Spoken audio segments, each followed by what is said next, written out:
apa namanya itu ya, sama dengan yang kita lakukan saat ini, hanya saja nanti akan mendengarkan sendiri gitu ya, sendirian, tidak bisa dialog begitu. Tetapi dialog itu nanti akan bisa kita lakukan ketika ada di grup, baik di grup kecil, grup coaching ataupun di grup besarnya seperti itu. Tidak menutup kemungkinan kita akan dialog di sana. Tidak mengurangi rasa hormat, marilah acara ini kita buka bersama dengan bacaan basmalah. Bismillahirrahmanirrahim. Dan akan langsung saya mulai ya Bunda, saya khawatir nanti waktu terus bergulir. Akan saya coba untuk menyampaikan materinya ya. Kita masih bersama Yayasan Avicenna Paramesri Tangerang, yang memang ini sebuah yayasan yang di dalamnya ada lembaga pendidikan dan pelatihan, ada pendidikan anak usia dini, bahkan kita juga bergerak di kebencanaan, seperti itu. Pada hari ini, siang ini ya, kok tidak bisa ya? Nah, kita akan belajar tentang pembelajaran tematik. Ya, sekali lagi saya harap semua teman-teman untuk mute sendiri mic-nya supaya rekaman kita bisa jernih ya Bunda ya. Kita akan mengenal tentang pembelajaran tematik yang sudah tidak asing lagi untuk kita bersama. Tetapi pembelajaran tematik di sini adalah pembelajaran tematik untuk pendidikan anak usia dini berkearifan lokal di masa pandemi, khususnya adalah dengan DDR. Nah, konsep pembelajaran tematik itu seperti apa? Di sini yang kadang-kadang kita masih yang bagaimana sih seperti itu ya. Nah, pendidikan konsep pembelajaran tematik ini sebetulnya adalah mengaitkan berbagai bahasan dan kompetensi dasar atau yang kita lebih kenal dengan KD secara terintegrasi.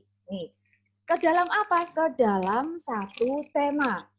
Jadi tema ini sebetulnya adalah mencoba mengintegrasikan diri ke dalam kompetensi dasar, mengaitkan diri dengan kompetensi dasar agar tujuan pembelajaran itu bisa tercapai, seperti itu. Kemudian mengapa kok pembelajaran tematik seperti itu ya? Kita kembali lagi bahwa ternyata anak itu, aspek perkembangan anak itu akan mempengaruhi dan dipengaruhi oleh perkembangan aspek lainnya. Jadi tidak bisa kalau kemudian kita hanya mengembangkan kognitifnya saja. Yuk kognitifnya saja yang dikembangkan supaya anak pintar, tidak. Nanti yang terjadi adalah seperti anak pintar tetapi tidak tahu tata krama. Ya.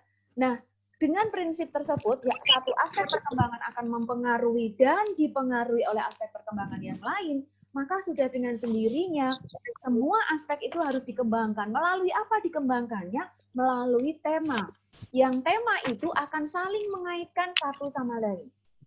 Kemudian juga sesuai dengan prinsip pendidikan anak usia dini, yaitu anak memahami suatu hal dari keseluruhan. Tidak kemudian terpecah-pecah menjadi bagian-bagian yang parsial. Itulah kenapa akhirnya pembelajaran untuk pendidikan anak usia dini penekanannya adalah holistik integratif. Hanya saja kadang yang namanya konsep holistik integratif ini masih dipisahkan ya dengan pendidikan anak usia dini. Apa buktinya? Muncul di sebuah TK, itu TK sudah ada. Tetapi di TK tersebut muncul PAUD HI. Coba, artinya pemahaman lembaga ini ya tentang bagaimana HI itu, bagaimana PAUD HI itu kurang dipahami yang secara terintegratif. PAUD sudah dengan sendirinya harus holistik integratif. Tidak perlu lagi yang namanya di TK muncul PAUD HI. Kalau kemudian kita paham makna holistik integratif, akan ditertawakan orang, Bunda. Sama juga ketika kita sudah TK, menggunakan, atau PAUD lah ya, menggunakan kurikulum 13, masih mengatakan, kurikulum di tempat saya ada pengembangan karakternya. TK saya adalah TK karakter. Padahal ngomongnya sudah berkurikulum 13. Kalau kita bedah bersama yang namanya kurikulum 13 itu sudah memuat banyak karakter, tidak hanya 9, tidak hanya 12, bahkan 18 sikap itu sudah ada di dalam kurikulum 13.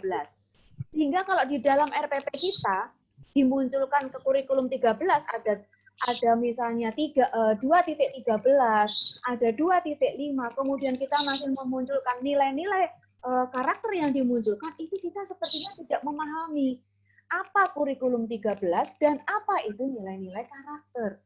Karena sebetulnya nilai-nilai karakter itu sudah ada semuanya di kurikulum 13. Yang dinilai agama moral, yang karakternya itu tidak hanya satu. Tetapi kalau kita kemudian memahami 1.1 dan 1.2, itu sudah karakter religi. Kenapa kita masih memunculkan nilai karakter yang hendak dimunculkan adalah religi? Sudah jelas kita di kurikulum 13, sikap religinya itu adalah hablum minallah dan hablum minanas. Bagaimana kita kepada Tuhan dan bagaimana kita kepada manusia. 1.1 adalah hubungan kita kepada Tuhan, yang 1.2 adalah bagaimana hubungan kita terhadap sesama. Itu sudah lengkap. Jadi kemudian ada pertanyaan, untuk apa seperti itu ya? Itu adalah untuk holistik integratif. Kemudian yang berikutnya, keunggulan pembelajaran tematik itu seperti apa? Misalnya ya. Keunggulannya adalah satu, mendukung perkembangan konsep anak. Nih, mengapa? Karena ketika anak mempelajari suatu objek, anak berinteraksi dengan objek ataupun orang lain. Ketika kita belajar tentang tanaman, kemudian dispesifikkan dengan belajar itu adalah pisang, maka anak mempelajari objek pisang. Dan anak akan berinteraksi dengan orang-orang yang berhubungan dengan pisang. Penjual pisang, pembuat pisang goreng, minimal kepada orang tuanya sendiri ketika orang tuanya membuat pisang goreng. Ini. Sehingga anak akan memperoleh berbagai informasi yang relevan. Yang relevan apa? Pisang ya relevan, pisang itu seperti apa? Ini. Kemudian akan dipadukan dengan pengetahuan, dengan pemahaman yang telah mereka miliki. Saya yakin semua anak di lembaga kita, siswa kita, sudah tahu tentang pisang, ya sudah paham tentang pisang. Tetapi apakah anak-anak itu sudah tahu tentang bagaimana cara menanam pisang? Apakah anak-anak sudah tahu tentang macam-macam pisang? Dan lain sebagainya. Mungkin anak tahunya ini pisang untuk minum obat, karena dia tahu orang tuanya kalau minum obat menggunakan pisang. Setelah itu kita menambahkan informasi, yaitu informasi tentang bagaimana cara membuat olahan dari pisang. Ini. Nah, hal ini akan menjadikan anak mengembangkan sejumlah pengalamannya, membangun, menyusun, dan memperluas konsepnya setiap saat.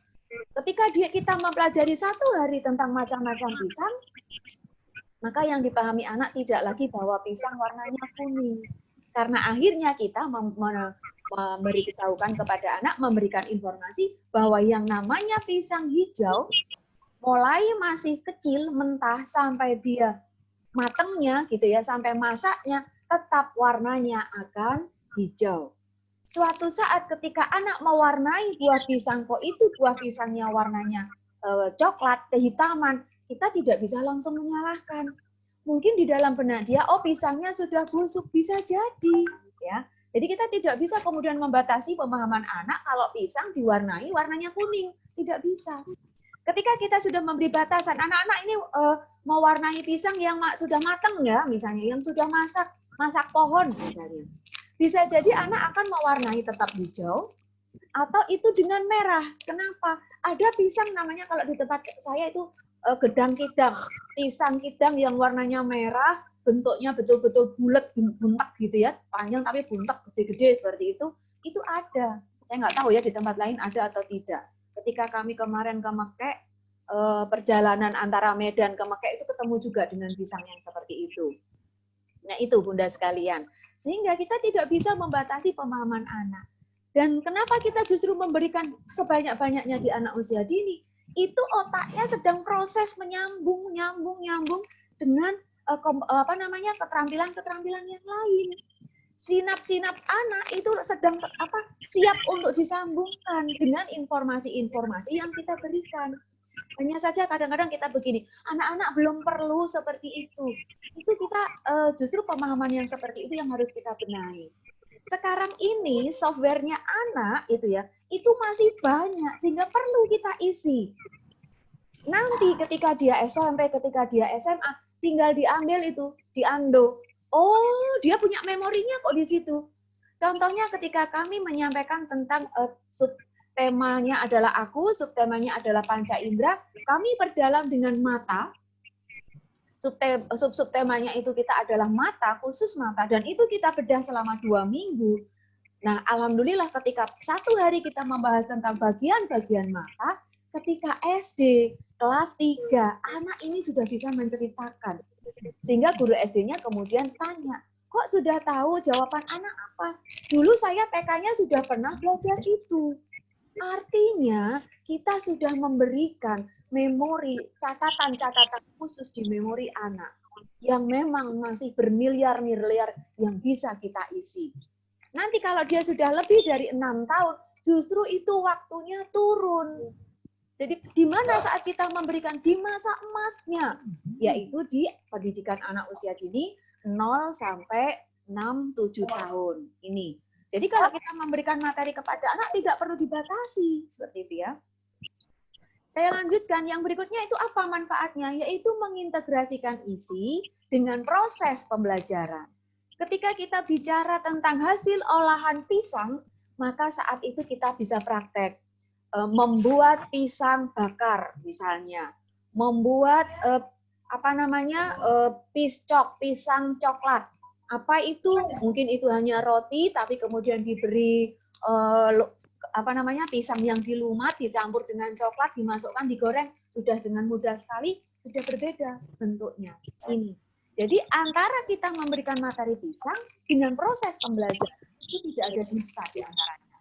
Ketika kita bicara pisang, prosesnya membuat anyaman dari daun pisang, kemudian membuat stempel berbahan dasar pelepah pisang, bermain peran menjadi peneliti pisang, dan lain-lain. Banyak hal yang bisa kita sampaikan. Mengapa demikian? Ketika anak-anak mempelajari suatu objek, maka anak dengan sendirinya akan melakukan pengamatan. Asalkan kita objeknya jelas, ya. Kalau kita mengambil objek misalnya, kita misalnya tentang binatang ya, sumber daya alam, biotik. Kita ambil binatang. Ternyata binatangnya ini kita ambil lumba-lumba. Apakah anak melakukan pengamatan? Memang iya melakukan pengamatan ketika kita memberikan gambar atau memberikan video-video. Kemudian setelah itu anak akan bertanya ketika pengamatan.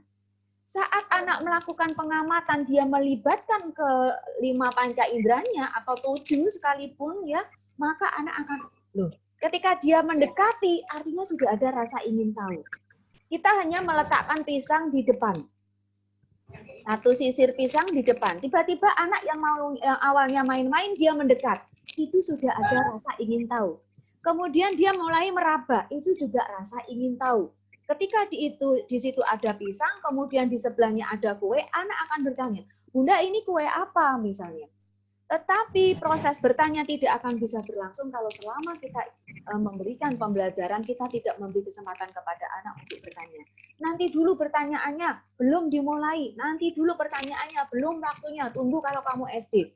Itu yang membunuh kreativitas anak. Bagaimana berpikir kreatif itu adalah ketika pertanyaan-pertanyaan kita seperti itu. Ketika dia melakukan pengamatan, bertanya, maka dia bisa menjawab pertanyaannya sendiri. Sehingga ketika dia bertanya, Bunda itu apa sih, makanan apa sih? Mau tahu? Kita ikuti yuk proses pembelajarannya. Setelah dia, oh itu namanya keripik bonggol pisang toh ternyata. Seperti itu ya. Nih, maka hal ini akan menunjukkan, ya dia juga akan menjawab pertanyaannya setelah melakukan percobaan tentang objek tersebut. Maka hal ini menunjukkan bahwa berbagai cara tersebut merupakan proses mengamati, bertanya, menjawab pertanyaan, melakukan percobaan-percobaan, itulah yang disebut proses. Sedangkan isi itu adalah objek yang sedang dipelajari, seperti itu. Yang berikutnya adalah memadukan informasi-informasi yang diperoleh menjadi suatu pemahaman dan pengetahuan. Oh, ternyata pisang itu jenisnya macam-macam loh.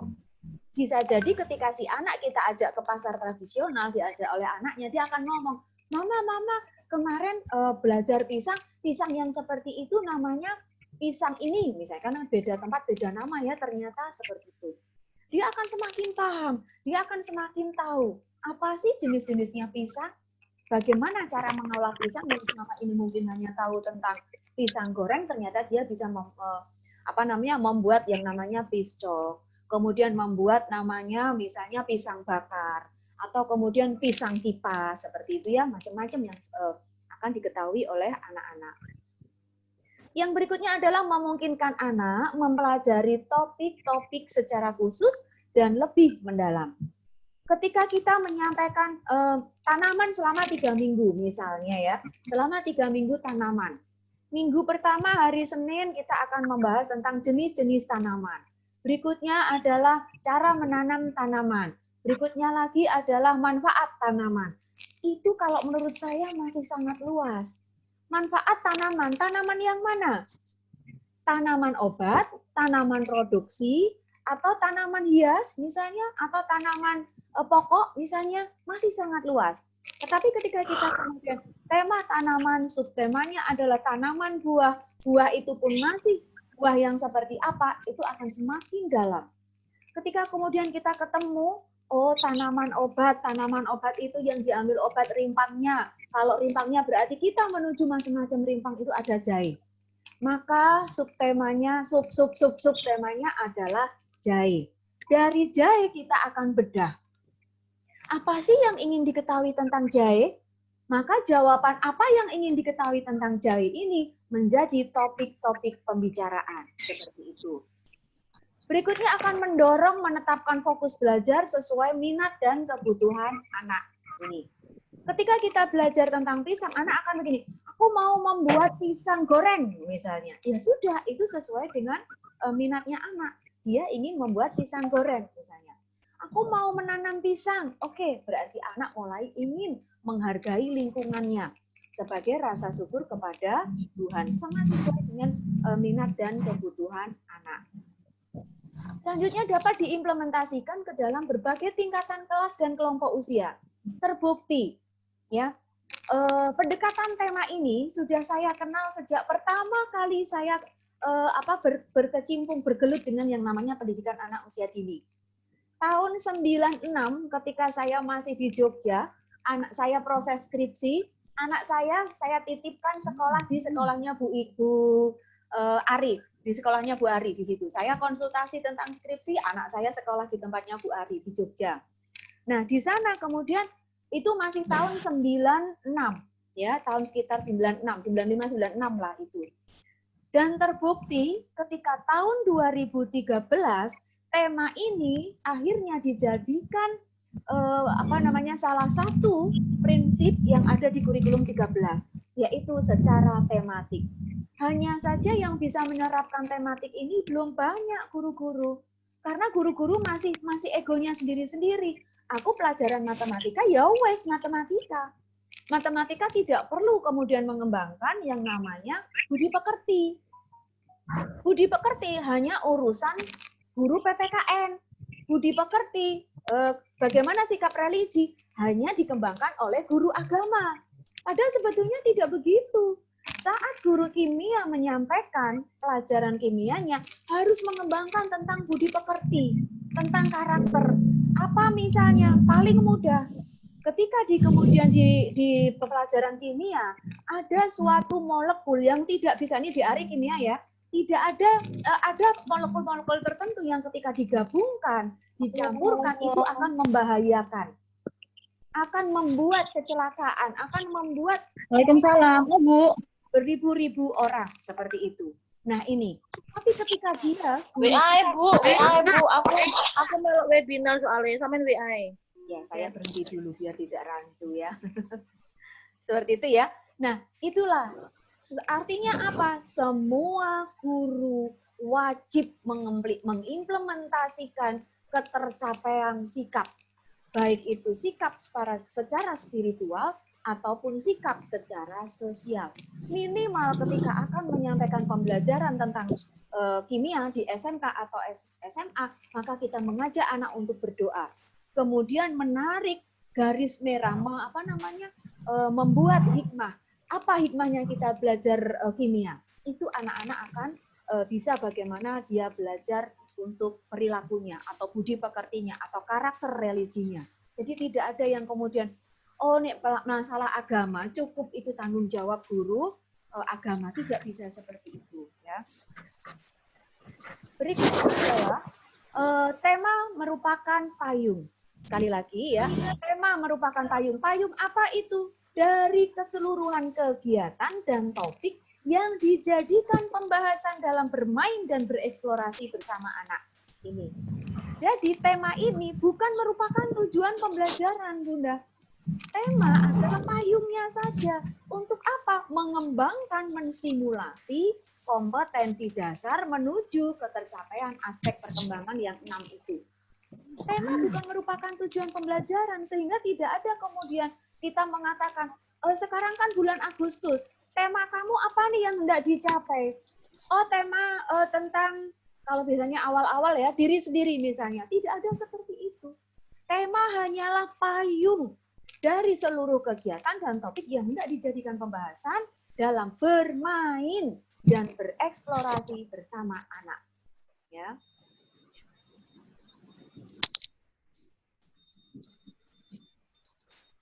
Sehingga tema ini merupakan strategi untuk membantu keluasan wawasan berpikir anak. Jadi kalau saya boleh menggabungkan, tema-tema ini adalah materinya. Materi apa? Materi untuk mencapai tugas-tugas perkembangan, tugas-tugas kompetensi dasar yang akan mewakili ketercapaian dari aspek perkembangan. Itu melalui tema. Tapi tujuan pembelajarannya apa? Tetap ketercapaian dari kompetensi dasar dari masing-masing aspek perkembangan. Berikutnya, manfaat tema itu apa sih? Misalnya ya, menghubungkan bahasan yang dengan yang lainnya. Sesuai dengan cara berpikir anak yang saling mengaitkan. Tidak bisa terpecah-pecah. Misal, kita berbicara tentang musim pandemi. Musim pandemi itu sekarang tidak lepas dari yang namanya social distancing, tidak lepas dari yang namanya PSBB, tidak lepas dari yang namanya istilah new normal. Di new normal itu apa? Ada pembiasaan tentang cuci tangan melalui 6 langkah. Betul-betul 6 langkah cuci tangan itu ditekankan. Ketika kita berbicara tentang 6 langkah cuci tangan itu menggunakan tangan. Artinya nanti tema diri sendiri, tubuhku, maka tema yang diambil adalah tangan. Kenapa kita menggunakan masker misalnya ya? Oh ternyata COVID itu penularannya adalah melalui pembicaraan ya, karena nanti akan bisa masuk ke dalam mulut kita kalau misalnya begini, kemudian melalui air mata atau seperti itu, sehingga kita butuh menutup antara hidung dan mulut kita. Kenapa seperti itu? Sehingga kita butuh nanti membahas tentang masker misalnya ya. Masker mungkin judulnya nanti akan di tema kebutuhanku. Untuk kebutuhanku apa? Pakaian. Pakaian apa? Yaitu berupa masker penutup untuk kesehatan. Akan saling berhubungan seperti itu. Berikutnya adalah sebagai topik bahasan. Ketika kita membahas di musim pandemi khusus tentang masker ini pun bisa dipecah menjadi beberapa topik. Macam-macam masker, cara membuat masker, kemudian cara memasarkan masker gitu ya, jenisnya masker, syarat-syarat masker sehat. Seminggu kita hanya membahas masker. Padahal kalau kita perhatikan seolah-olah masker apaan sih gitu ya. Tetapi itu tadi. Yang berikutnya adalah menghubungkan pengetahuan sebelumnya dengan pengetahuan yang baru dimiliki oleh anak. Contohnya masker tadi itu. Anak sudah paham tentang masker. Tetapi apakah dia tahu manfaat masker secara keseluruhan? Apakah dia tahu cara menjual masker? Bagaimana membuka masker ketika zonanya hitam, kita tidak bisa keluar rumah? Bagaimana cara membeli masker? Oh, ternyata berhubungan dengan alat komunikasi. Apa itu alat komunikasinya? Yaitu HP misalnya. Oh, berarti HP kita angkat menjadi tema, subtema dari alat komunikasi. Berikutnya adalah memudahkan pendidik PAUD dalam mengembangkan kegiatan belajar sesuai dengan konsep dan sarana yang dimiliki oleh lingkungan. Ketika kita membahas tentang cara hidup sehat misalnya ya, aku bisa cuci tangan. Temanya diri sendiri, maksudnya adalah aku anak sehat, maka judulnya adalah aku bisa cuci tangan.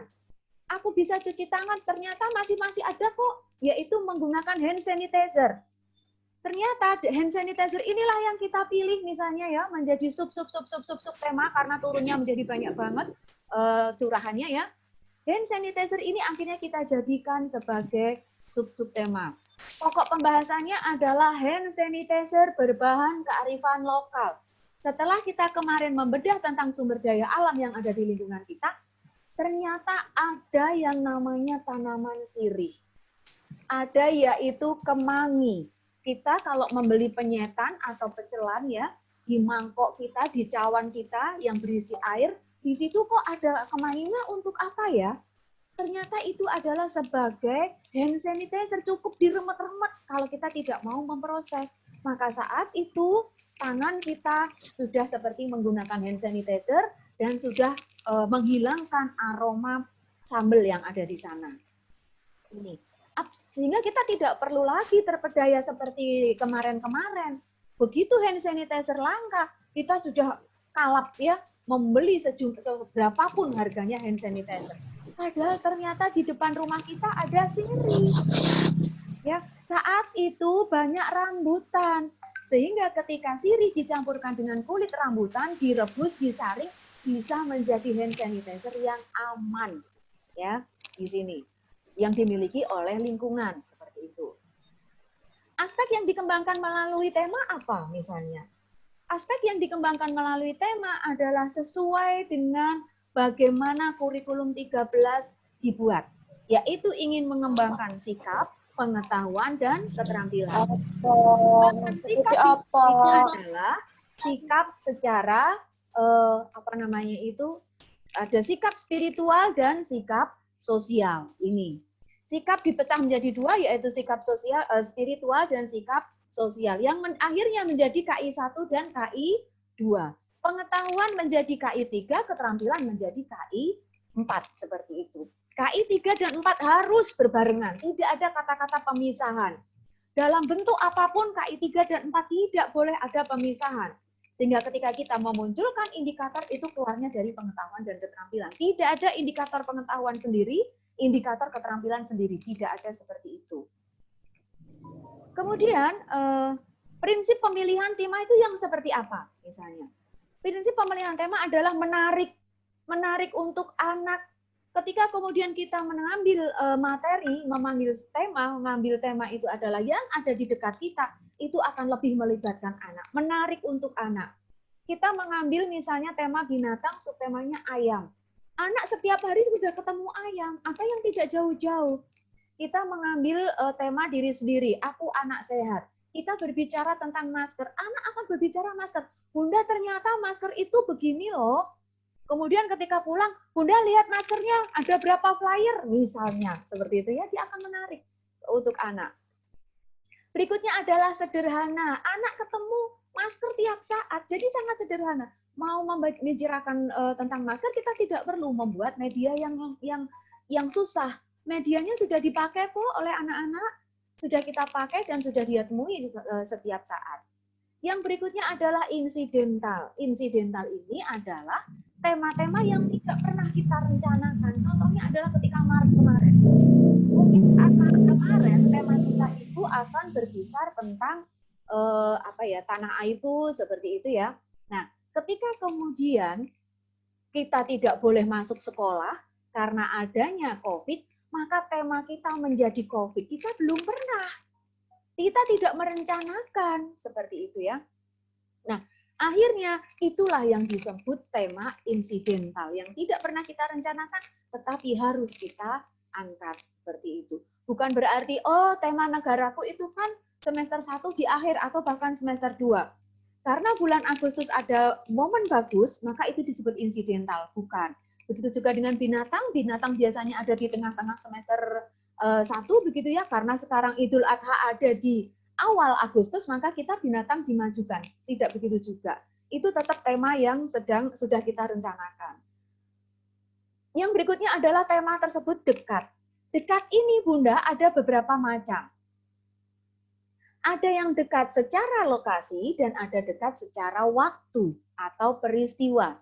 Ketika kita berbicara tentang lokasi, di sana ada lokasi bersejarah. Sehingga nyambung ketika kita kemudian kemarin menganalisa kearifan lokal, ada kearifan lokal tentang sejarah. Sejarah tentang apa? Lokasi itu sendiri. Oh, ternyata Depok itu bermacam-macam loh. Asal-usul kata Depok, ada yang mengatakan Depok itu dari kata Deprok, orang Betawi. Ada juga berasal dari kata Padepokan. Ternyata macam-macam. Dan apakah sampai sekarang masih ada? Dan apakah tempat itu dijadikan tempat wisata misalnya ya? Itu. Ya. Secara geografis tadi itu, ternyata Depok itu berdampingan dengan DKI. Dan ternyata banyak sekali pendatang-pendatang yang dari DKI ternyata itu adalah kebanyakan bersuku Betawi. Sehingga akhirnya dampak dari letak geografis, maka masyarakat, sosial masyarakat yang ada di Depok menggunakan adat istiadat tentang sosial masyarakatnya adalah adat dari suku Betawi. Seperti itu. Secara geologis bagaimana? Ternyata Depok itu sangat berhubungan dengan lokasi-lokasi secara geologis. Ada lempengnya, ada kemudian sesarnya, sekian ratus itu ada pusat gempa. Mau tidak mau Depok secara geologis akan mempunyai dampak. Bahkan secara geografis pun sosial budaya, walaupun daerahnya itu tidak mengalami kebencanaan, suatu saat bisa jadi menjadi tujuan dari para korban ini, ya.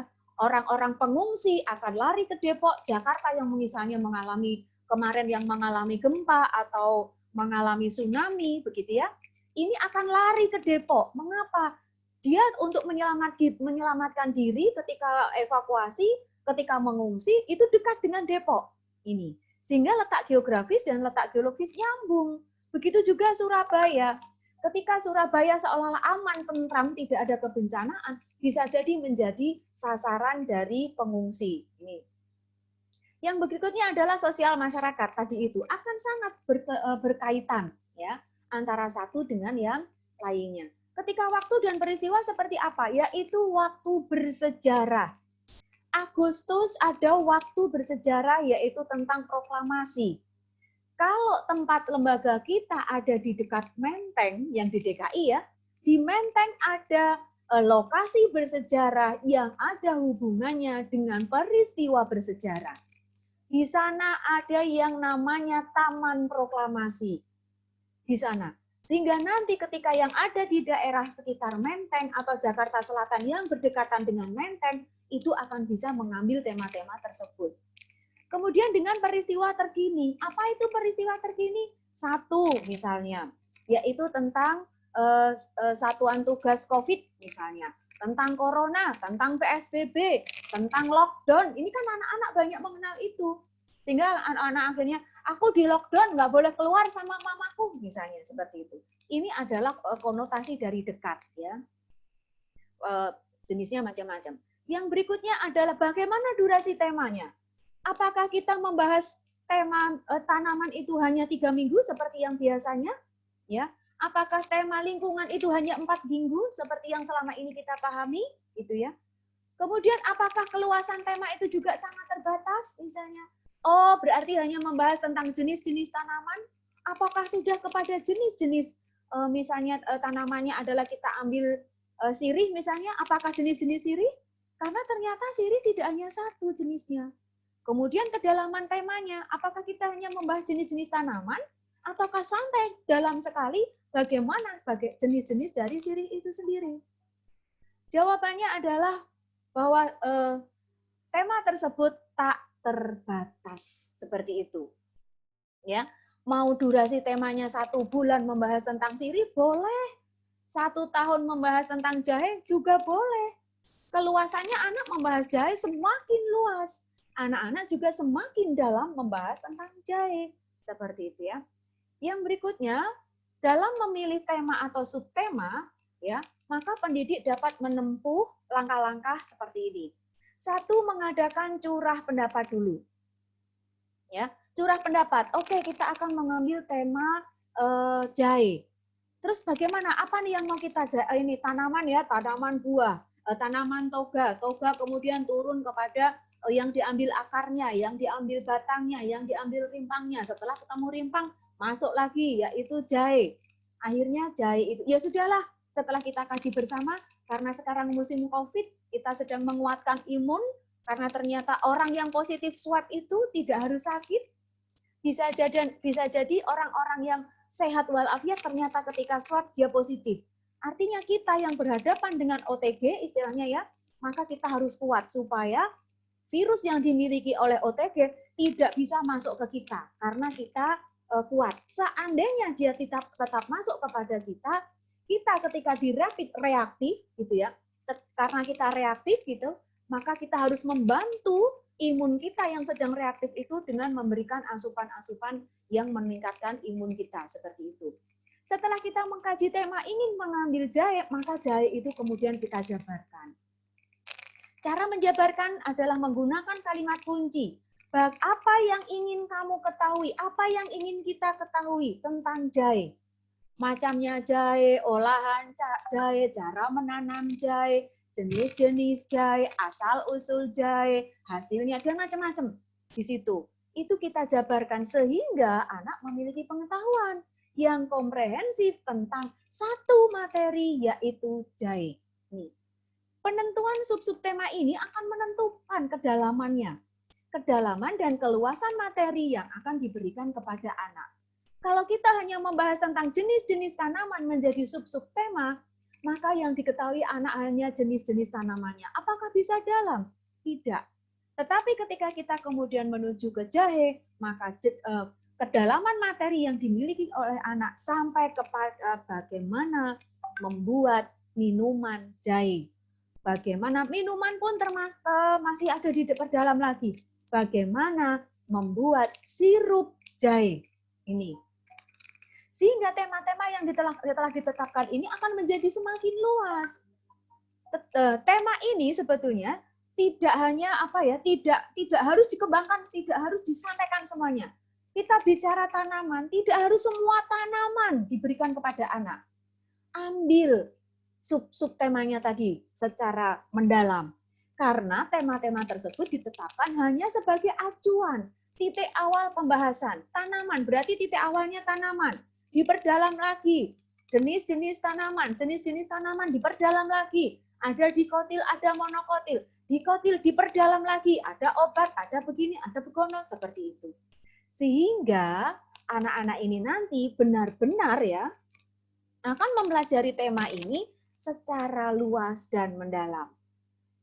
Artinya ketika kita mempelajari tema ini sebagai titik awalnya, yaitu tadi bukan berarti tema itu harus dipelajari semuanya. Di dalam proses pembelajaran cukup kita menjabarkan tema dari satu materi yang sudah kita kaji. Berikutnya adalah contoh-contoh pemilihan tema ketika kondisi normal yang kemarin. Di dalam 10 panduan PAUD, hanya saya temukan contoh pemilihan tema. Contoh, artinya kalau contoh boleh kita ambil, boleh tidak. Boleh kita tambah, boleh kita kurangi. Apalagi kemudian muncul dan lain-lain di sini. Di situ ada diriku, keluargaku, tanaman, binatang, dan lain-lain. Ketika diriku, mungkin yang anak Jogja akan mengatakan Jogja, Depok masih kemana lagi atas Sleman gitu ya, di Jogja juga ada Depok ya. Kemudian diperdalam lagi, munculnya adalah aku bangga sebagai anak Bejayan, misalnya seperti itu. Aku bangga sebagai anak Merican. Aku bangga sebagai anak Betawi, misalnya begitu, dan lain sebagainya. Bagaimana dengan tema-tema ketika masa pandemi? Misalnya aku mulai sekolah, karena mau tidak mau seminggu di awal, sejak tanggal 13 Juli itu judulnya kita sudah membuka ajaran baru. Tahun ajaran baru dimulai tanggal 13. Hanya saja model pembelajarannya harus BDR, terutama untuk yang zonanya merah. Kalau zona hijau masih boleh seminggu 2 kali tatap muka, hanya saja tatap mukanya adalah 2 kali 30 menit. Itu pun protokolnya luar biasa. Dan tidak bisa kemudian semua anak isinya satu rombel itu misalnya 15 anak, 15-nya masuk. Boleh masuk 15 anak kalau kemudian kita membuat menganalisa ruangan kita ternyata boleh untuk 15 anak ketika jarak antara anak yang satu dengan lainnya antara 1 sampai 2 meter. Ini. Dan kita yakin begitu anak ketemu tidak ada saling berpelukan.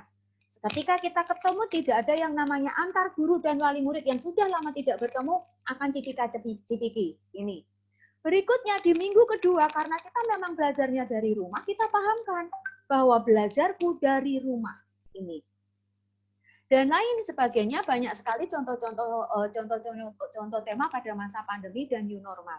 Silahkan nanti boleh dipilih, disesuaikan dengan lembaga masing-masing. Berikutnya misalnya tema new normal. Ini caranya ketika kita mulai curah pendapat ya. Kita new normal. Guru si A ini masker, guru yang B hand sanitizer, berikutnya jaga jarak. Karena munculnya apa? Apa yang ingin diketahui tentang new normal? Jaga jarak, boleh. Kita nggak boleh menyalahkan, nggak boleh itu tidak. Yang namanya curah pendapat tidak ada salah dan benar dan belum berpikir tentang nggak enak itu nanti aspek perkembangannya, KD-nya susah, tidak ada begitu. Yang namanya curah pendapat, ya sudah kita bahas new normal berarti masker. Oh ada hand sanitizer, ada jaga jarak, ada desinfektan. Ada yang namanya misalnya termogan misalnya dan lain-lain. Silakan untuk dikembangkan. Setelah itu ambil salah satu kita kaji. Apa ya yang ingin kita sampaikan kepada anak-anak? Sepertinya masker karena ternyata masyarakat kita susah sekali kalau untuk menggunakan masker. Kemarin di lingkungan saya di kampung saya sini ya di RT saya ada orang meninggal. Saya contohkan ya. Hari pertama misalnya Senin itu sang istri meninggal kena jantung. Terpaut sehari, ini misalnya tanggal 1 istrinya meninggal, tanggal 3 suaminya meninggal. Bisa dibayangkan Bunda, ketika hari kedua ini, suaminya meninggal ini, punya 2 anak, tidak ada yang mau mendekat kepada jenazah ini. Padahal si istri meninggalnya di rumah, karena jantung ya, sempat dibawa ke rumah sakit, maka pemakamannya mau tidak mau, kalau sudah masuk rumah sakit, adalah secara COVID. Kecuali kalau kondisinya misalnya tidak ada peti yang muat. Seperti salah satu teman relawan saya ya yang memang beratnya itu 150 dan itu tinggi sekali hampir 180 ketika dia menginap semalam dia harus menggunakan protokol COVID pemakamannya dipaksa untuk memesan peti ternyata tidak ada peti yang muat untuk besar seperti itu, panjang seperti itu. Yang berikutnya juga tidak ada plastik yang muat. Akhirnya mau tidak mau diserahkan kepada keluarga. Ini. Padahal sebetulnya dia juga tidak meninggalnya tidak karena COVID seperti itu. Nah, inilah untuk kondisi-kondisi tertentu mungkin iya boleh, tetapi untuk yang apa adanya ya harus COVID seperti itu. Salah satu teman saya juga begitu, dikondisikan ketika suaminya meninggal, maka dia dikondisikan menandatangani, Bun. Ini pinter sekali ya pihak rumah sakit waktu itu. Bu, kalau ingin proses pemakamannya cepat, ini kita anggap positif ya. Teman saya, istrinya, karena memang iyalah suami saya biar cepat dimakamkan, prosesnya biar cepat. Karena kan salah satu kewajiban kita yang hidup adalah menyegerakan bagaimana untuk pemakaman jenazah. Ditandatangani, ibu-ibu teman-teman hebat semuanya, ditandatangani bahwa ia positif. Dampaknya apa? Surat yang sudah ditandatangani ini dijadikan senjata bahwa kemudian yang kamu tandatangani sudah positif, padahal sebetulnya tidak. Ini kan sangat kasihan. Mungkin yang ditakuti bukan coronanya. Apa yang ditakuti? Yang ditakuti yang menjadikan nyeseknya ya, sakitnya di sini itu adalah sanksi sosialnya. Ketika ponakan saya dinyatakan positif dan dia dikarantina dan 13 keluarganya, karena suami saya adalah ketua COVID Common MCCC itu kemudian suami saya telepon kepada Pak Lurahnya, tidak usah diurusi oleh kelurahan, saya yang ngurusi. Dan kemudian dia juga telepon kepada kepala puskesmas setempat, tolong dok, ini nanti biar saya yang mengondisikan. Begitu tak Pak? Ya. Sehingga tidak dijemput oleh apa namanya oleh ambulan. Kalau seandainya suami saya tidak seperti itu, maka 13 keluarga yang ada di dalam satu rumah ini harus dijemput oleh ambulan. Karena ketika menunggu tes rapid, itu tidak bisa langsung di puskesmas langsung, oh ya silakan rapid, tidak bisa, harus menunggu. Dia harus dikarantina dalam kondisi yang tidak pasti. Akhirnya ke-13 keluarga ini rapid secara mandiri. Alhamdulillah siangnya, pagi itu dia rapid, siangnya semua hasil sudah masuk. Semuanya non reaktif. Walaupun salah satu anggota keluarganya dinyatakan positif swab waktu itu dan sudah dikarantina. Akhirnya mereka bebas, tapi apakah selesai? Tidak. Salah satu tetangga ketika saudaranya melewati jalan depan rumah saudara saya ini orang ini dikit, hei kamu lewat dari mana? Lewat di situ. Sudah jangan dekat-dekat orang ini, dia habis lewat rumahnya orang kena COVID. Loh, coba kita bayangkan Bu, padahal sudah jelas dia tidak terkena COVID, dia non-reaktif ini. Jadi luar biasa ya. Ketika kita misalnya membahas tanaman, buah, obat-obatan, bunga, umbi, atau yang sayuran, terserah kita mau curah pendapatnya sesuai apa. Tanaman kita curah pendapat sesuai akarnya sajalah. Ada akar tunjang, ada akar serabut, ada akar tunggang, ada akar nafas, silahkan. Maunya seperti apa, tidak ada salah dan benar. Nggak mau sesuai bijinya saja. Ada dikotil, ada monokotil, terserah. Kalau dikotil apa saja, monokotil apa saja. Karena ujungnya nanti akan ketemu yang paling spesifik. Kalau mangga mungkin ketemu dikotil karena mangga adalah dikotil, ketemu mangga lebih diperdalam lagi adalah mangga alpukat, gitu ya, diperdalam seperti itu, silahkan. Tidak ada yang salah, sekali lagi ya. Berikutnya, nah marilah kita ketemu akan tugas. Tugas kita nanti adalah mengembangkan tema dan subtema pembelajaran berdasarkan kondisi pandemi atau new normal di masing-masing lembaga kita, seperti itu. Kalau lembaga kita ada di Depok, ayo ya kita kembangkan di yang ada di Depok. Kalau kita ada di Klaten, mari kita kembangkan di Klaten. Di Klaten, di Jogja ada istilahnya wedang uwo gitu ya, dan lain sebagainya. Silahkan. Sehingga nanti betul-betul yang kita kembangkan adalah tema-tema berkearifan lokal menuju keterdukungan dari new normal. Mungkin seperti itu Bunda yang bisa kami sampaikan di awal. Kurang lebihnya saya mohon maaf. Bunda bisa melakukan tanya jawab ya, ini nanti seperti apa, seperti itu. Monggo Bunda. Silakan boleh untuk bentar ya, saya mau mencoba membuka. Mohon maaf yang dari kemarin belum bisa masuk, mungkin di sinyal atau apa, nanti insya Allah ada rekamannya ya Bunda. Alhamdulillah hari ini rekamannya jernih, sehingga bisa kita share nanti bisa kita dengarkan bersama teman-teman kita seperti itu ya. Ini akan saya coba untuk membuka. Silakan, monggo Bunda kalau ingin bertanya, silakan sudah dibuka untuk sesi tanya jawab.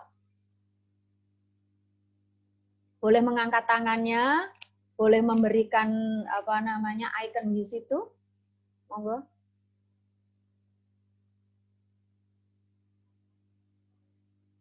Kok sepi sekali ya?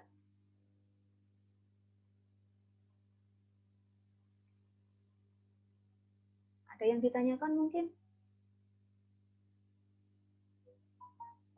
Ini sedang saya buka semuanya ya. Silahkan boleh dibuka mic-nya untuk bertanya.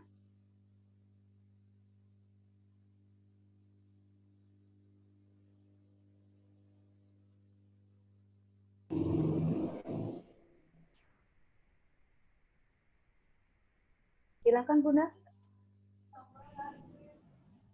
Atau sudah jelas semuanya ya? Sehingga nanti tinggal kita penugasannya saja.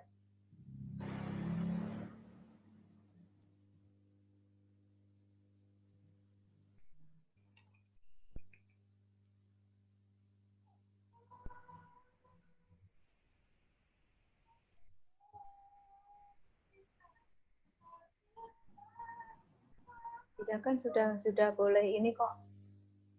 Sudah bisa dibuka. Kalau ingin bertanya, monggo.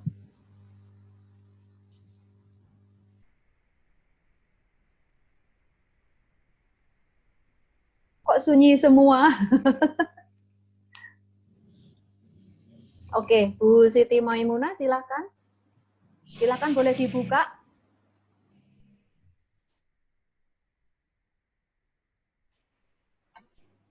Ya, terima kasih Bu atas waktunya. Ya, monggo. Nah, yang saya mau tanyakan adalah tugas dari hari ini kembangkan tema atau skema pembelajaran berdasarkan kondisi pandemi ya.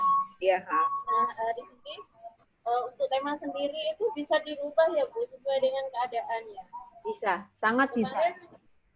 Ya, kemarin kita sudah membuat SPP selama 1 semester untuk tema dan subtemanya kita sudah jadi gitu. Ternyata setelah mengikuti web ini ada masukan seperti ini gitu. Terus jadi bisa dirubah ya Bu ya? Bisa. Kan belum berlangsung kan ya, kita masih merencanakan istilahnya ya. Kita masih merencanakan, jadi bisa.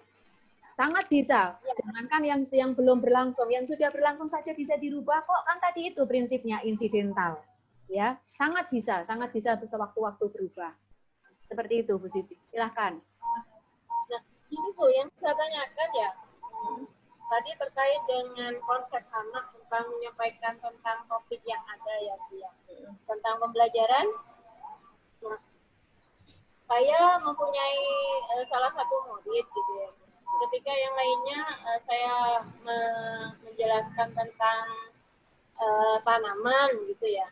Terus ada salah satu anak, dia anaknya sangat aktif sekali. Jadi dia tidak memperhatikan saya. Dan saya juga berpikir apa tema saya yang saya sampaikan tidak menarik gitu. Ternyata anak tersebut itu meminta ke saya untuk menggambarkan suatu cumi-cumi raksasa gitu. Nah, dari segi tema kan sudah tidak berkaitan ya Bu ya.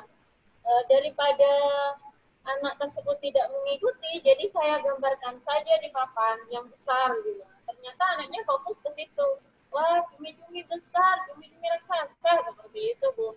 Dan yang lainnya ikut-ikutan seperti itu Bu. Terus saya bingung loh, pembelajaran yang saya sampaikan nanti nggak tercapai seperti itu. Gimana solusinya itu Bu? Kita kembali ya. Kita kembali bahwa prinsip yang harus dicapai bukan temanya. Sekali lagi, bisa jadi karena tema itu harus dirubah karena permintaan anak. Bisa jadi. Ketika anak-anak bilang, itu nggak menarik, aku nggak mau belajar itu. Kita bahkan sebetulnya saat kita membuat tema, kita ajak anak-anak untuk bicara. Di lembaga saya seperti itu pun. Jadi ketika misalnya temanya itu sudah berubah gitu ya, kita ajak anak-anak mau membuat tema enggak sekarang? Temanya apa nih? Itu anak-anak yang merencanakan. Kalau memang anak-anak pengen fokusnya ke situ, sekali lagi prinsipnya, yang menjadi tujuan pembelajaran bukan tercapainya tema. Yang menjadi tujuan pembelajaran adalah ketercapaian kompetensi dasar sebagai indikasi ketercapaian dari aspek perkembangan. Ya ini, yang seperti ini ya, yang saya maksud masih terjadi kerancuan bahwa sebetulnya yang ingin dicapai bukan temanya. Kalau berubah ya sudah kita ikuti. Oke, kalau kalian tidak mau, sekarang kalian ingin membahas apa?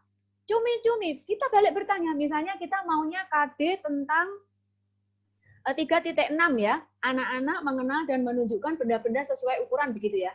Kita maunya temanya jahe nih. Tapi ternyata anak-anak mintanya cumi-cumi. Ya sudah, kalau mau cumi-cumi ayo, seperti itu ya. Kita tawarkan. Tapi di KD 3.6 kita harus terpenuhi. Apa itu? Anak kenal benda. Maunya kita melalui jahe, tapi anak-anak maunya melalui cumi-cumi, ya sudah. Melalui cumi-cumi kita tanya. Cumi-cumi itu punya apa saja sih, Nak? Oh, punya namanya kaki. Kaki itu namanya apa coba? Misalnya, ya melalui cumi-cumi itu anak mencapai 3.6. Tidak masalah, Bu Siti.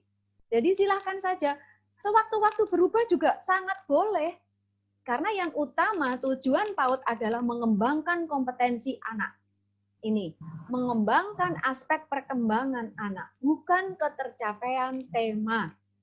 Kita kembali lagi ya, yang tadi ya, materi yang tadi bahwa tema itu hanya payung yang itu mengaitkan antara KD dengan tema. Lah kok temanya berubah, yang penting terkait dengan KD, baik-baik saja sudah, jalankan. Artinya ada insidental di situ. Ya sudah, kalian kalau sama seperti ketika terjadi hujan abu, Gunung Lawu meletus, itu kan tempat saya, lembaga saya di Surabaya kan terdampak ya. Hari ini hujan abu, besok masih hujan abu. Akhirnya mau tidak mau saya rubah Bunda temanya. Ya sudahlah, kita temanya dirubah, kita bicara tentang hujan abu saja. Begitu. Sama ketika di laut depan sekolah saya itu kan habis ada orang meninggal di sana karena ritual ya, ritual yang dilakukan, dia tidak paham kearifan lokal. Ternyata gunung pasir yang saat itu surut menjadi daratan untuk sekian waktu itu menjadi naik lagi air lautnya, dan itu di tengah laut. Orang ritual ini tidak tahu bagaimana tentang air pasang, akhirnya beberapa kelompok dari ritual ini terjebak di air pasang. Ada beberapa yang meninggal. Nah ternyata kemudian banyak bunga yang berceceran, bunga mawar seperti itu ya, itu di laut. Anak-anak ketika saya terangkan jawabannya apa? Tahu-tahu lari ke laut. Bu, di pinggir laut maksud saya ya. Bu, kok itu mawar ada lagi? Nah, saya ya pusing kemudian menerangkan gak ada hubungannya sama yang dialami oleh Bu Siti tadi itu. Yang dibicarakan gunung pasir, yang dibicarakan orang meninggal di situ. Akhirnya mau tidak mau saya ngomong ke lembaga. Kita ini rubah tema, apa Bu? Temanya sekarang gunung pasir. Seperti itu. Sebetulnya temanya tidak ada hubungan dengan yang kemarin, tapi ya sudah, orang yang menarik itu kok untuk anak-anak. Daripada kita seperti bakul jamu, tidak ada yang memperhatikan, mendingan anak-anak yang terlibat. Seperti itu ya Bunda Siti ya, nggak masalah, nggak ada aturan kalau ini harus tercapai. Yang tercapai adalah aspek perkembangan anak, seperti itu. Begitu Bunda Siti yang bisa kami sampaikan? Terjawab ya? Ya, alhamdulillah. Ada lagi kah yang ingin ditanyakan?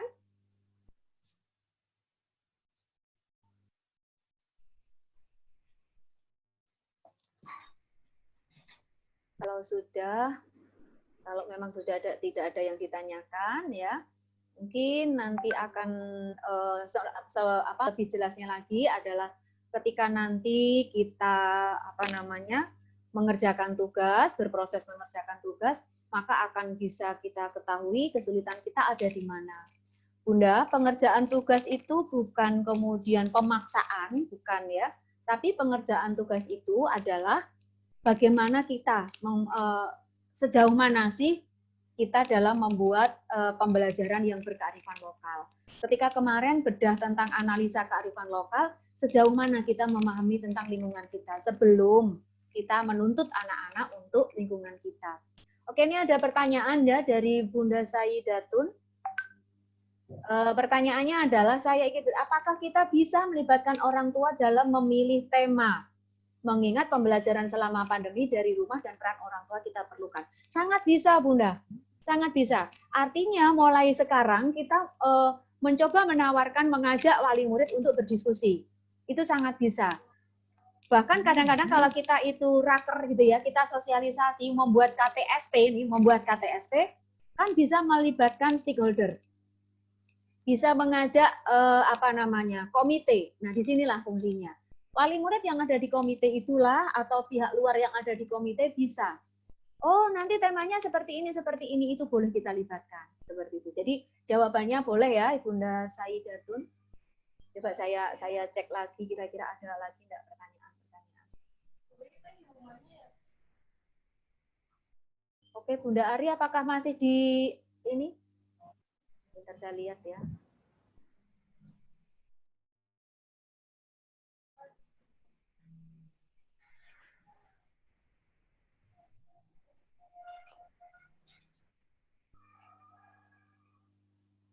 Silakan Bunda Ari, kira-kira sudah bisa belum? Dek Ari, silakan. Halo Dek Ari. Sudah saya buka. Mana? Malah hilang. Nah, silakan. Oh, nggak jadi ya. Ya nanti tugasnya kalau misalnya ini akan kami beri contoh bagaimana membuat pecah tema. Boleh menggunakan mind map, boleh menggunakan apa namanya itu format Word gitu ya. Misalnya silahkan sebagai bagaimana enaknya kita. Nanti akan kita sampaikan ya bentuk seandainya itu bentuk mind map seperti apa. Beberapa tugas-tugas dari teman-teman yang mengikuti TM, webinar TM itu ada beberapa tugas yang bisa dilihat oleh bunda-bunda yang ada di sini semuanya seperti itu. Jadi filenya begitu ya, Bun. Saya sedang mencoba mencari. Oh iya, saya mau bertanya sudah ya.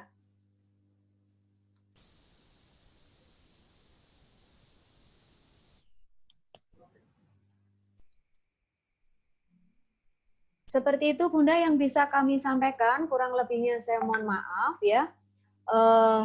Memang beginilah kalau webinar ya, Bunda, halangannya luar biasa. Kadang-kadang kita yang ya begitulah, sinyal naik turun gitu ya. Ini saya sampai betul-betul mencari suasananya juga di tempat yang dekat sekali dengan WiFi di rumah saya, sehingga akhirnya betul-betul bisa cepat. Itu pun kadang-kadang turun sehingga saya menyiapkan baik itu WiFi di apa namanya di rumah ataupun menggunakan hotspot dari seluler seperti itu.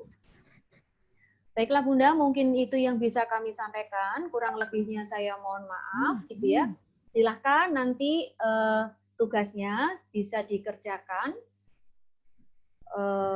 seperti sebentar ya, seperti kemarin-kemarin gitu. Silahkan dikonsultasikan.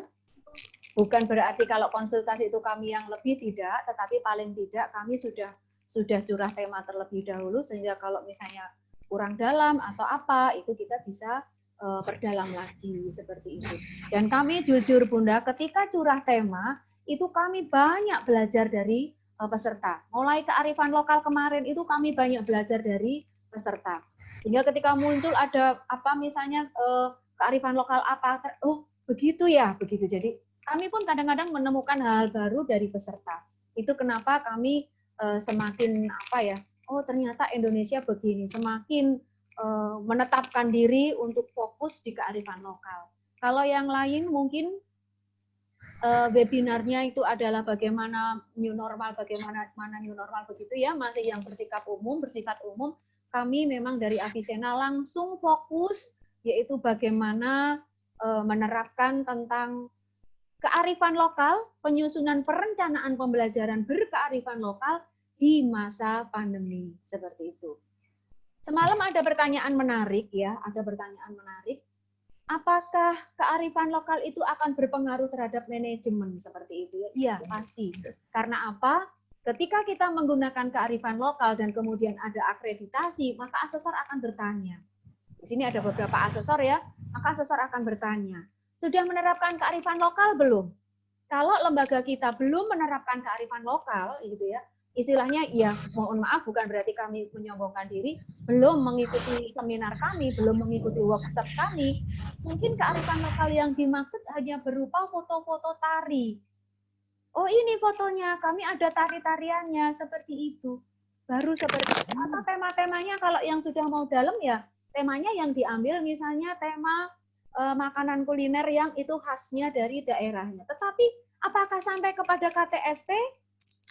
Jarang sekali yang masuk pada KTSP. Apakah mereka melakukan analisa kearifan lokal? Banyak yang tidak melakukan analisa kearifan lokal. Nah, dari analisa kearifan lokal yang kita tugaskan, sebetulnya kenapa kok kita minta untuk dalam bentuk Word ya filenya, supaya bentuk Word-nya ini langsung bisa menjadi karakteristik dari KTSP Bunda semuanya. Jadi file ini nanti bisa langsung menjadi filenya. Jadi ketika nanti membuat KTSP pada karakteristik lembaga, mulai diceritakan, langsung saja diambil di situ. Dan ditambahkan dengan karakteristik karena saat ini kondisinya sedang begini, maka pembelajaran dilakukan ada dua opsi, yaitu BDR dan juga secara new normal. BDR seperti ini, maka nanti tema-tema yang dimunculkan adalah tema-tema yang sudah disusun pada kesempatan kali ini sampai 2 hari ke depan untuk menyusun tema-tema tersebut begitu. Kurang lebihnya seperti itu dan alhamdulillah alumni lembaga yang kepala sekolahnya itu mengikuti acara ini, bisa kami pastikan gitu ya, bisa kami pastikan terakreditasi itu A. Karena fokusnya memang di sana. Bahkan untuk lembaga yang baru 2 minggu mengikuti workshop di kementerian waktu itu bersama kami, beliau masih hanya mempunyai tugas yang dibuat di kementerian. Tugas kelompok yang dibuat di kementerian, dibawa ke lembaga, ditunjukkan sertifikatnya. Sebetulnya kami sedang belajar 2 minggu yang lalu. Ngomong begitu ke asesornya ya. Dan kami baru merencanakan seperti ini. Itu sudah diapresiasi, Bunda. Itu benar-benar sudah diapresiasi oleh asesor bahwa sudah berprogres. Hanya saja untuk tahun ini, yang namanya akreditasi ini masih belum ada ketentuan, karena justru akan ada perpanjangan akreditasi yang itu akreditasinya habis tahun 2015 karena kondisi COVID, maka itu boleh ada perpanjangan. Ini artinya memang belum ada ketentuan, sehingga Bunda boleh bernafas lega. Wah, baiklah kalau begitu saya mau menyusun KTSP-nya mulai kearifan lokal. Karena apa? Ketika kita visitasi, kita sebagai asesor visitasi, cukup dilihat dari KTSP-nya.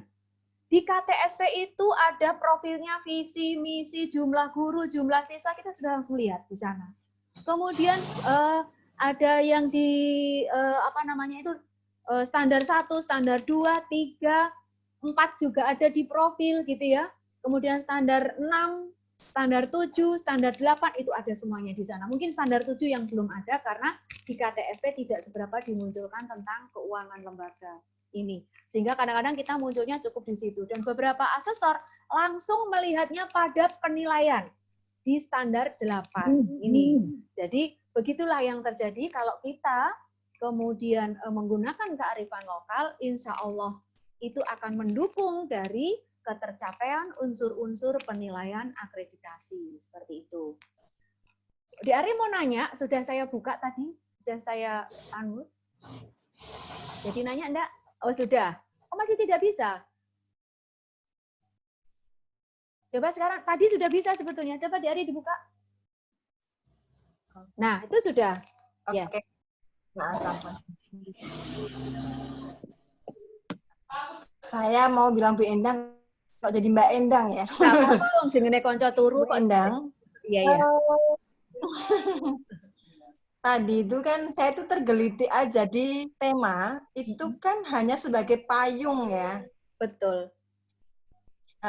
Tetapi ketika anak itu, bukan itu, tetapi meskipun hanya sebagai payung, bisa jadi anak itu paham dengan materinya itu sendiri.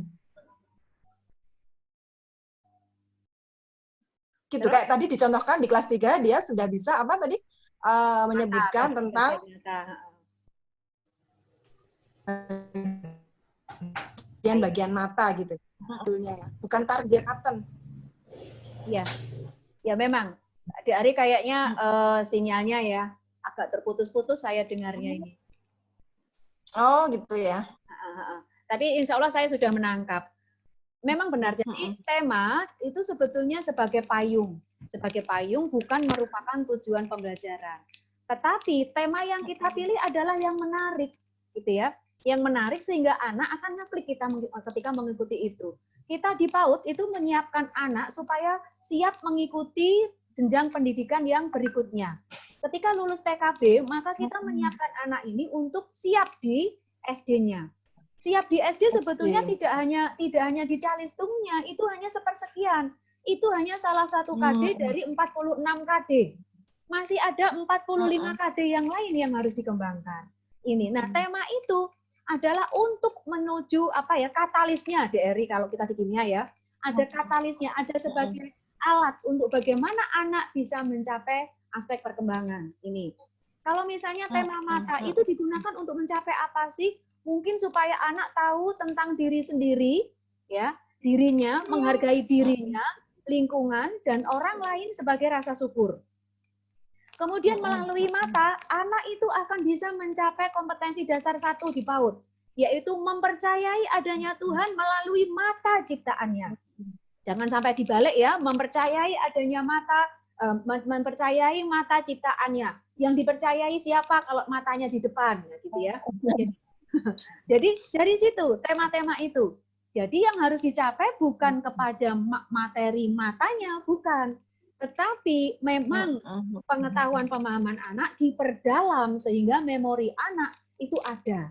Jadi saling keterkaitan, memang benar hanya payung. Iya, seperti itu tema-temanya. Begitu dari yang ya. Sampun.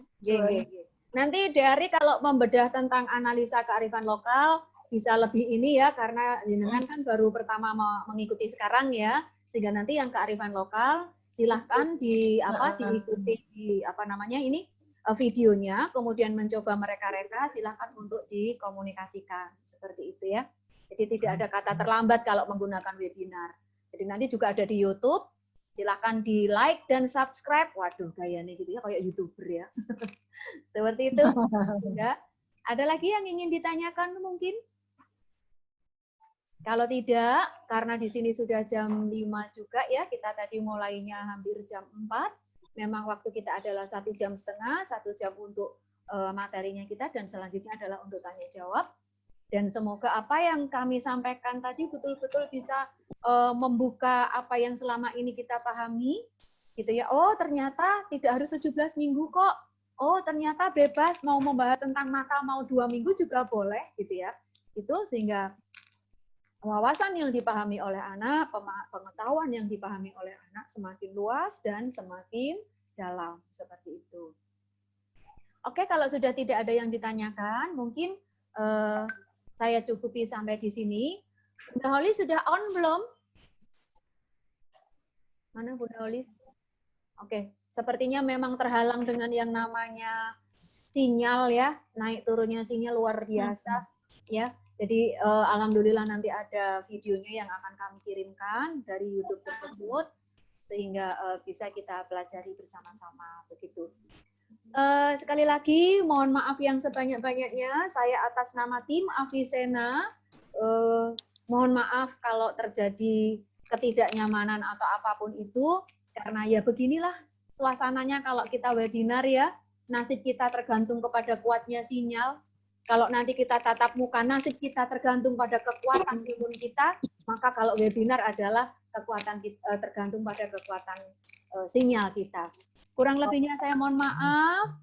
Sampai ketemu lagi di sesi ketiga yang kita akan membahas tentang perencanaan pembelajaran. Di sana kita nanti akan sudah beruplak-uplak dengan yang namanya RPP, gitu ya. Kira-kira bagaimana nih kalau dengan yang diadakan oleh dinas? Logikanya masuk enggak? Seperti apa regulasinya? Landasan pemikirannya bagaimana?